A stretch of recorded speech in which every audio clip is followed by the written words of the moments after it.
It is, without question, the most talked about match in the history of the NCAA, and maybe in all of American amateur wrestling. I want to compliment Bryan Van Kley of Win Magazine, not only for the way he runs this show that you're here seeing today, but for coming up with this idea and bringing it together. And I want to compliment Dan Gable for allowing you to share one of the most painful moments of his life with him that turned out to be a defining moment, and Larry Owings. I had never met Larry till 2 days ago, and I want to tell you, he is a humble, terrific gentleman who realizes what it meant. It took him a few years to realize his place in history. So right now, settle back and watch on the big screen the match and some of the prelude and afterlude of the match as defined by ESPN when they did a special on Dan Gable. You ready? Gable was going to go out there, he was going to beat his opponent, he was going to shake hands, he was going to walk off the mat. The time for celebrating came from the time he walked from the center of the mat to the edge, then it was on to the next one. Humble off the mat as he was combative on it, Dan Gable extended his perfect streak, winning NCAA championships in 1968 and 69. Continuing his march through his senior year, Gable took a 181-0 record into his match with Washington sophomore Larry Owings in the NCAA finals. Iowa State had just honored him 2 weeks earlier with this big award ceremony and blanket. There's a place underneath the eye where we'd like to place the undefeated national champion at the end of the year. We have made room to add outstanding wrestler at the NCAA tournament. None of those opponents had a chance against Gable. Larry Owings didn't belong on a mat with Dan Gable. Everybody knew that. Well, Ken Crowd, the big one coming up here, Dan Gable, Larry Owings. What do you think? Well, what else can we say about Gable? He's just amazing. We had not sold out NCAA wrestling finals in those years, but this was a hot ticket in town. Dan, I guess you got a pretty big match tonight against this Owings boy from Washington. Do you have any predictions? I did have some interviews also while Brutal Sports was interviewing me and asking me why I wanted to wrestle Dan Gable, and of course I looked him right straight in the eye and said, you know, I'm going to beat him. You know, he's been saying a lot of things about me, so I really got to go. Here he's been predicting that he thinks he can beat you. I walk into the tournament, there's a big newspaper. All of a sudden on the blue, one of the guys goes, "Hey, look at this, Gable. I go, what? Headlines here, that this guy's going to beat you here."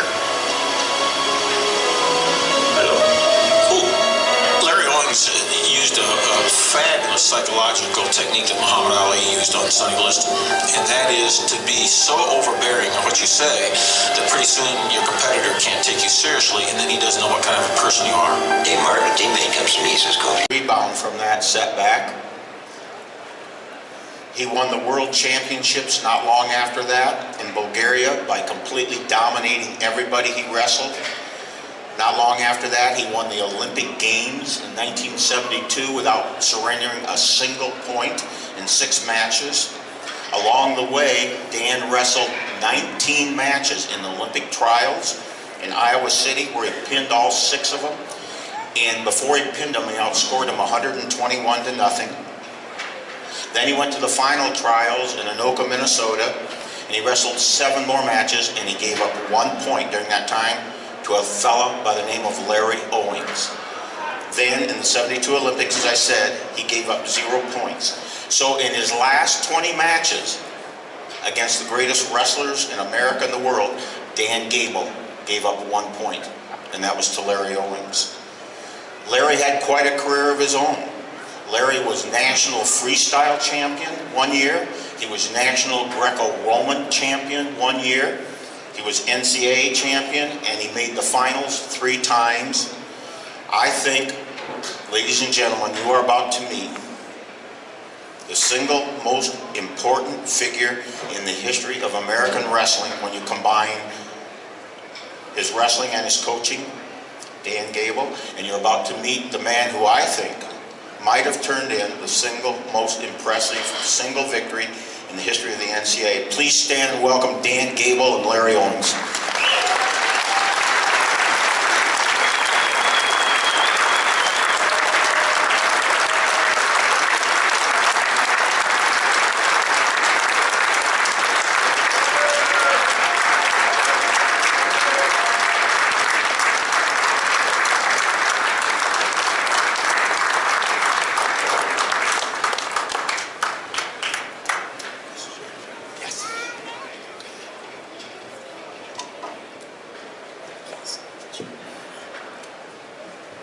I told you, when you're talking about history, it doesn't get any bigger than this. To have Larry Owings and Dan Gable here, and the fact that these two legends would come together to share their feelings with all of us is one of the greatest moments I've ever experienced in my 50 years of being around the sport.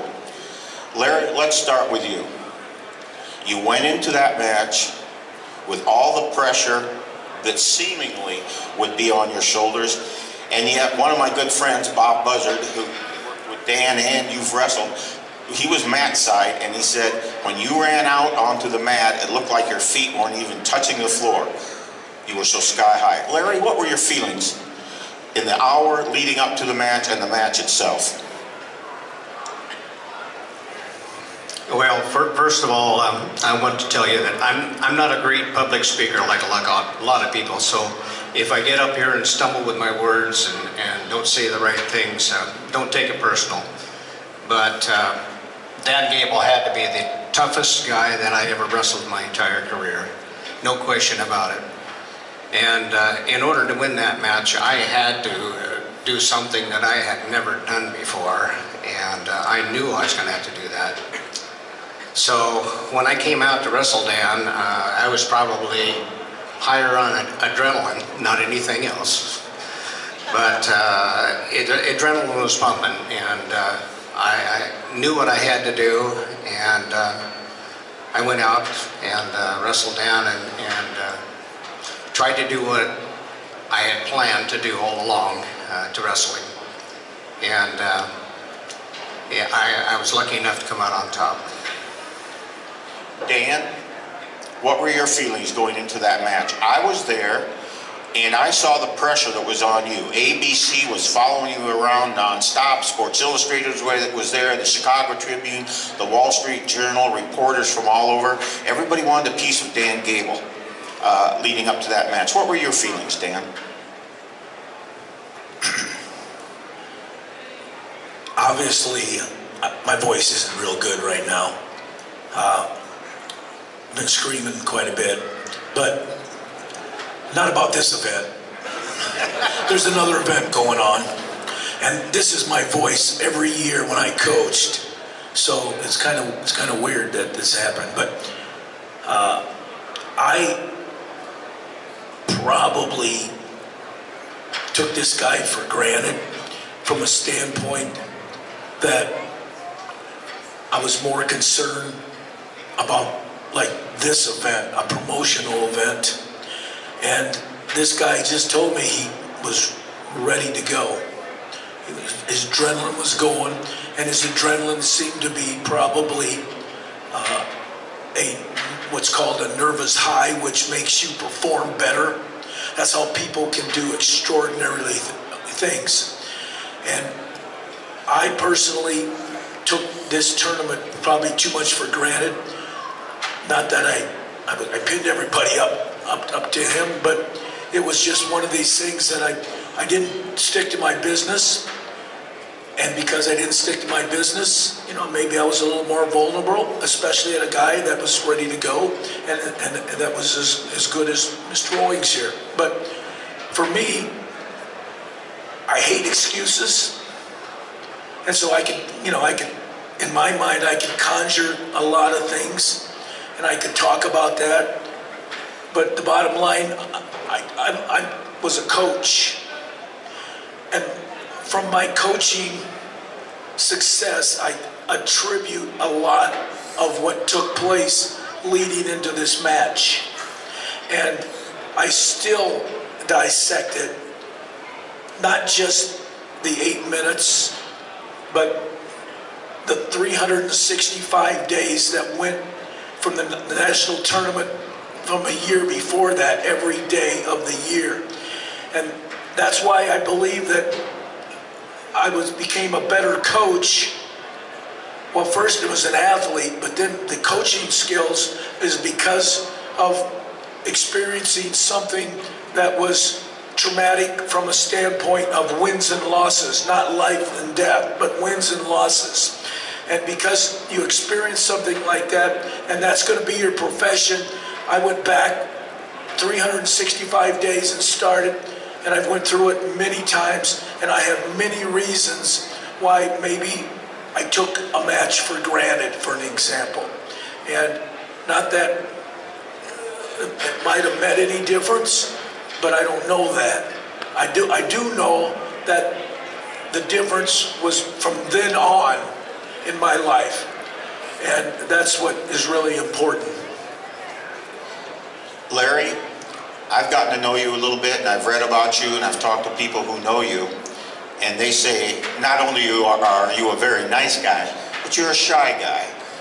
I don't know if you're an introvert, but how did this match change your life? What was it like in the ensuing years to be known as the man who beat Dan Gable? It's real difficult to answer that question. I am an introvert. I hate crowds. I hate, well, I don't mind performing in front of people, but what I hate is the people coming up to me and saying, "Oh, you're the guy that beat Dan Gable." And, you know, I'd like to be known as Larry Owings, the nice guy. You know, it took me years. At first, I tried to stay away from it, shy away from the Dan Gable thing. People that catch me on the corner and ask for my autograph and stuff like that. And I'd always oblige them, of course. But I think it had a negative impact on my wrestling career because I didn't like this type of attention. And so it kind of had a negative effect, so to speak. A few years ago, I retired. I've been retired now about 15 years or so. And it came to a point in my life I said that, you know, this win against Dan Gable happened for a reason. And before that time, I kind of didn't really analyze what was going on, but I really had a chance to stop and think and reflect on my life at that retirement point. And I realized that I must have beaten Dan Gable for a good reason. God had given me this chance and this talent in wrestling, and I won this match. So there had to be something more out there that I was supposed to do. So instead of fighting the Dan Gable match and trying to stay away from it, I kind of said, okay, I'm going to embrace it and use it to the betterment of other wrestlers. And so I had a change of attitude, and I think that has helped me to be more at peace with myself, and hopefully I'm helping the wrestling community. Dan, you said that that victory or that loss really helped you become a better coach. And of course, you won 15 NCAA team titles, and I don't know how many of you know this. This guy coached the University of Iowa to 21 straight Big Ten team titles. Do you think Larry should have gotten a plaque as Assistant Coach of the Year for some of those years for helping you get to that level? And if not, just talk about how you responded to that setback in your life. I mean, magnificently, because we all know what you've done. But how did you cope with that? I haven't. If you would have saw me 5 minutes ago before I came out here, I was a bawling baby back there, kind of. It was more like it's inside of you, and the reason why I'm doing this event is because I want to get a lot of it more out of me. You know, certain things happen in life, and again, it's W's and L's. It's not L's and D's, life and death, but this thing probably, for me, I took on a big world, you know, on how it affected other people, the people that love me, and that's my hardest. My hardest part was my mom and my dad, you know, and my friends and things like that. So, you know, even probably today, my daughters are out here and their family, and they probably, you know that I need to, you know, move on. And it's not that I haven't moved on, because it's created a lot of scientific things that go off in your mind, and you become better to try to eliminate things that you don't want to happen. So for me, it's a little different world, but you know, I think I moved on. But apparently, about 15 minutes ago, you know, there's some more that helped me move on to to what I, you know, need to do with my life as far as continuing to promote the sport of wrestling. The sport of wrestling is me, and, you know, that's the difference, you know, because I've never really gotten away from it at all. I've had my family hooked on it. They're all here, and I love it, and as I want to promote it. And this is what we're doing right now.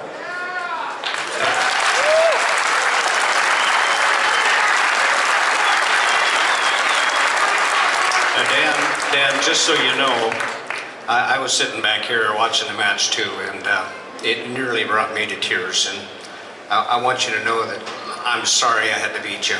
You should have been a different weight class.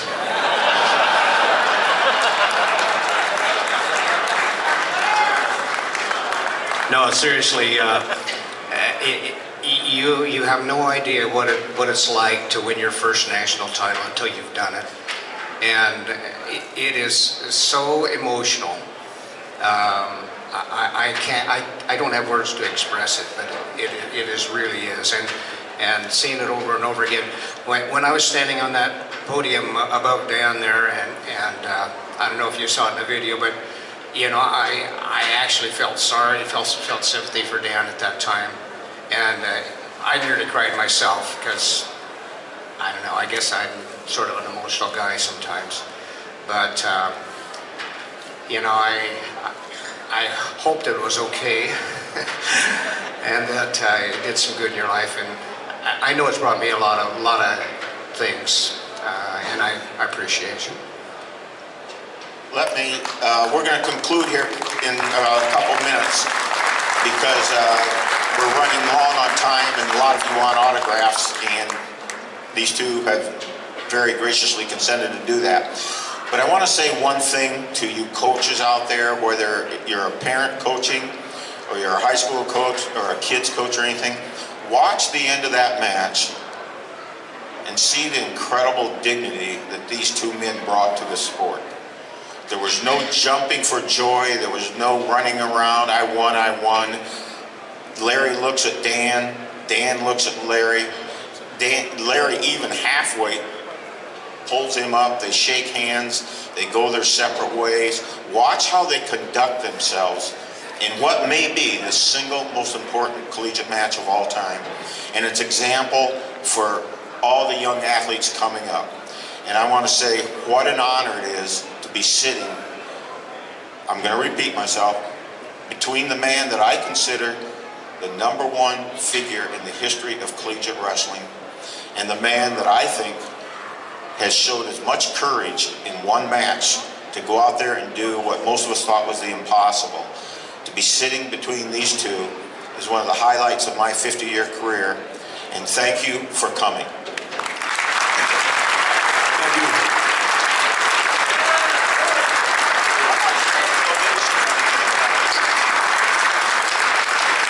Just so that I can get the last word here, I want you to remember three things.